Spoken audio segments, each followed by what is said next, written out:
Salamu alaikum mutanen kirki, dama an ce min na aka sayan mutane to gani tsohonin na kawo. Dan shege hacci ma na sallama wajen gawan mutanen kirki. Wallahi bro kai da ganin ka zama alaramma. Wallahi tallahi ba mu saurare ni wayo. Wallahi ka gane ni wajen ga wallahi ban da mutunci game da kuɗi ko kai ni samu sa'a yana so a ce kai wallahi kuma sai na sai sheka saboda haka yanzu ubana na kawo ku bani kuɗi na yan taya. Wallahi baba yalo ka shiga kuma mu ba ka bani wajen ga sai mai ma jarabawa ta haƙwara dubu. Banji wani kware. Ai ko yanzu kana ji dan ubanka kai to dan shege dai kai.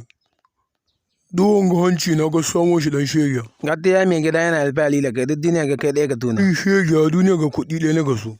Wallahi tallahi don nita mata ta sina mai ta sina na same talman cikin kunne yana kwana.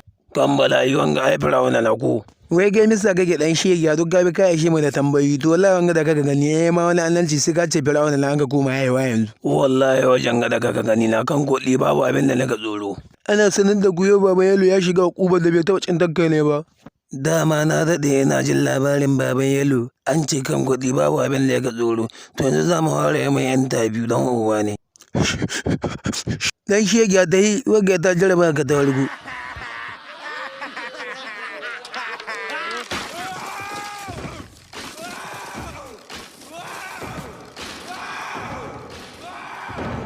Wallahi na yaya kuɗin nan.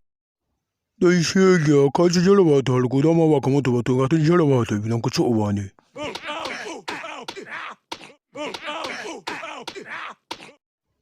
Dan shege jiya za ka yi koma.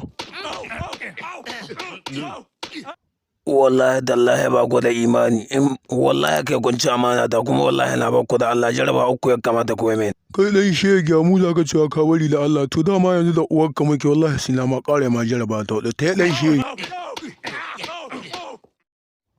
Alhamdulillah na gode ma Allah da ya gwada min na ce waɗanga jarabawoyi guda uku na zama ɗan mafiya wallahi kuma na yi alƙawari ba zan taɓa tona ma wanga ƙungiya asiri ba.